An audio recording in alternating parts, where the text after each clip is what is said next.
পক্ষ অবসরের পর অধ্যাপক বসাককে নিয়োগ দেন প্রফেসর অব এমিরেটস হিসাবে। প্রফেসর বসাকের নামে প্রতি বছর 4 জন গরিব মেধাবী শিক্ষার্থীকে বৃত্তি ও 2 কৃতি শিক্ষার্থীকে ক্রেস্ট দেওয়ার পাশাপাশি আর্থিক অনুদান দিয়ে আসছে পেনিনসুলা ওয়েলফেয়ার ট্রাস্ট। গত 18 আগস্ট অনুষ্ঠিত হল চলতি বছরের বৃত্তি ও পুরস্কার প্রদান কার্যক্রম।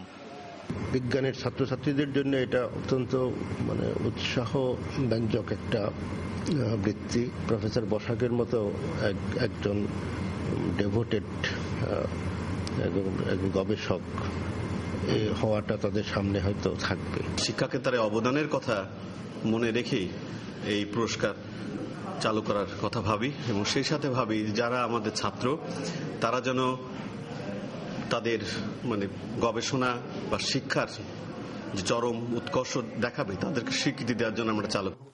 অধ্যাপক বসাক ও তার স্ত্রী ভালো শিক্ষার্থী তৈরি করতে নিষ্ঠাবান শিক্ষকদের নামেও এ ধরনের বৃত্তি ও পুরস্কার প্রবর্তনে দেশের বিত্তবানদের এগিয়ে আসার আহ্বান জানান। এটা দেশের প্রয়োজনে অন্যান্য বিশ্ববিদ্যালয়েও চালু করা উচিত, কারণ দেশের শিক্ষকরা যদি ডেডিকেটেড হন, নিষ্ঠাবান হন, তাহলেই তাদের ছাত্রগুলো ভালো হবে, তারা প্রশিক্ষণ দেবেন ভালো। বর্তমানে এইটা কিন্তু খুব অভাব। অধ্যাপক বসাক এখন বিশ্ববিদ্যালয়ের অনেকের কাছেই জীবন্ত আদর্শ। তার মতো বিভিন্ন ক্ষেত্রে আরো গবেষক তৈরি করা গেলে বিশ্ববিদ্যালয়ের পাশাপাশি দেশও উপকৃত হবে বলে মনে করেন শিক্ষক শিক্ষার্থী সবাই।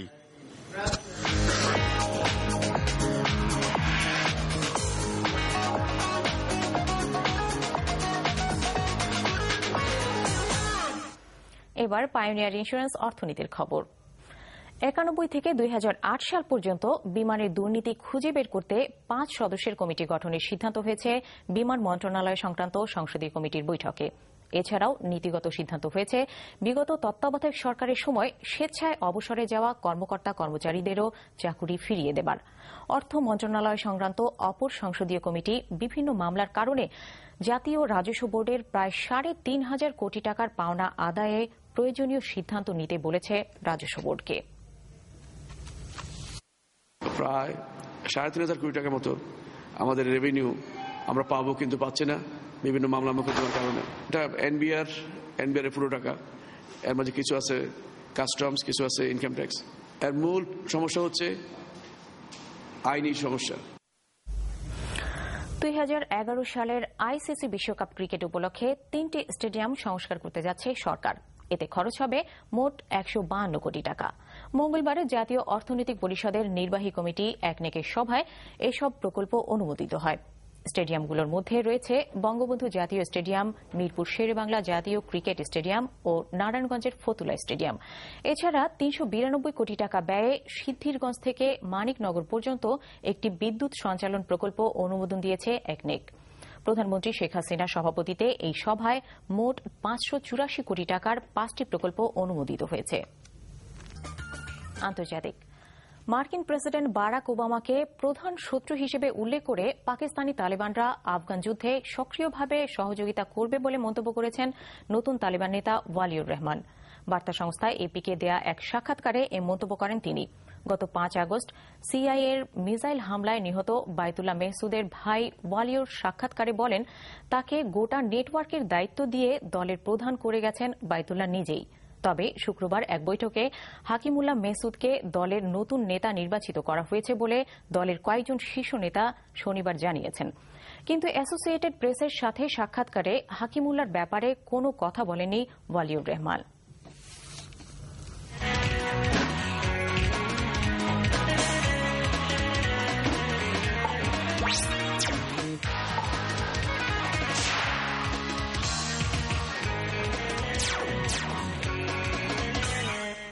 এবার খেলার খবর। প্রথমে ফুটবল। প্রথম সিটিসেল সুপার কাপ কোচ মারুফের তত্ত্বাবধানেই জিতেছিল মোহামেডান। সেই মারুফকে অভিমান ভেঙে নতুনভাবে ক্লাবে টেনে এনেছে মোহামেডান। লক্ষ্য অবশ্যই মৌসুমের প্রথম শিরোপা সহ বি লিগের শিরোপা প্রথমবারের মতো জয়। সে লক্ষ্যে অনুশীলনও শুরু করে দিয়েছে তারা। রিপোর্ট বসন কবিরের। বঙ্গবন্ধু স্টেডিয়ামে দ্বিতীয় দিনের অনুশীলন, তাতে নিজেদের লক্ষ্য এবং স্বপ্ন পূরণের ব্যবধান ঘোচানোর ইঙ্গিতটা স্পষ্ট করে দিয়েছে মোহামেডান স্পোর্টিং। গত বছর অনেক না পাওয়ার মধ্যে ছিল সুপার কাপ জেতা, আর এবছর মোহামেডানের শুরুটাই হচ্ছে ফেডারেশন কাপ ধরে রাখার চ্যালেঞ্জ নিয়ে। কোটি টাকার দলটিকে নিয়ে আশাবাদী কোচ মারুফ। প্লেয়ারদের রিকভারি কতটুকু হয়েছে তা পজিটিভ আর কি। আমি আশাবাদী রিকভারি হয়ে আসছে যারা ন্যাশনাল টিমে ছিল। ওদের বডি ল্যাঙ্গুয়েজ, ওদের কালার অফ স্কিন, তাদের অ্যাটিটিউড, তাদের মুভমেন্ট সবকিছু আমার কাছে মনে হচ্ছে যে দে আর রিকভার। দলে তারকা আছেন বেশ কয়েকজন, তবে সবার চেয়ে একটু যেন এগিয়ে এমিলি। এই স্ট্রাইকার এবং অধিনায়ক আরমান আজিজ বাস্তবে রূপ দিতে চান মোহামেডানের অনেকগুলো শিরোপা ঘরে তোলার স্বপ্নকে। এবার অনেক সুন্দর একটা টিম, কোচ সবাই খুব ভালো ম্যানেজমেন্ট, তো আমি খুবই আশাবাদী যে আমাদের টিম এবারে যতগুলি শিরোপা আছে সবই জিতবো। যেহেতু সব প্লেয়ারই ম্যাচিউরড, এখানে সবাই আমরা ক্লাব টিমে আলাদা আলাদা খেললেও ন্যাশনাল টিমে সবাই একসাথেই খেলছি, আমার মনে হয় না কোনো সমস্যা হবে। আমি মনে করি আমরা ভালো রেজাল্ট ইনশাল্লাহ করব। বুধবার ময়মনসিংহে ক্যাম্প শুরুর কথা ছিল মোহামেডানের। হোটেলে রুম জটিলতায় তা সম্ভব না হলেও শুক্রবারই সেখানে অনুশীলন শুরু করবে দলটি। খুব শর্ট টাইম, তবে আমাদের চেষ্টার কোনো ত্রুটি থাকবে না, বাকি আল্লাহর ইচ্ছা। বর্ষণ কবির, এনটিভি নিউজ, ঢাকা। ক্রিকেট। ইংল্যান্ডের কাছে অধিনায়ক হিসেবে দুটি সিরিজ হারার পর অস্ট্রেলিয়ার অধিনায়ক রিকি পন্টিং পড়েছেন তোপের মুখে। তাকে বরখাস্ত করার কথাও বলা হচ্ছে, কিন্তু ক্রিকেট বোর্ড এবং বিশেষজ্ঞরা দাঁড়িয়েছেন তার পাশে। স্টিভ ওয়ার অস্ট্রেলিয়া দল ছিল অপ্রতিরোধ্য, কিন্তু 2004-এ তার কাছ থেকে দায়িত্ব পাওয়ার পর রিকি পন্টিংয়ের দল 2005 সালে এসে 18 বছর পর হারল ঐতিহ্যবাহী অ্যাশেজ। ওভাল টেস্টে 197 রানে হেরে যাওয়ায় র্যাঙ্কিংয়ে 4 নম্বরে নেমে গেল অস্ট্রেলিয়া। কিন্তু পন্টিং বলছেন এখনও ভালো অবস্থায় আছেন তারা। তাকে সমর্থন দিচ্ছেন ক্রিকেট অস্ট্রেলিয়ার প্রধান নির্বাহী জেমস সাদারল্যান্ড। আর ইয়ান চ্যাপেলও বলছেন পন্টিংকে বরখাস্ত করা হলে তা হবে বিরাট ভুল।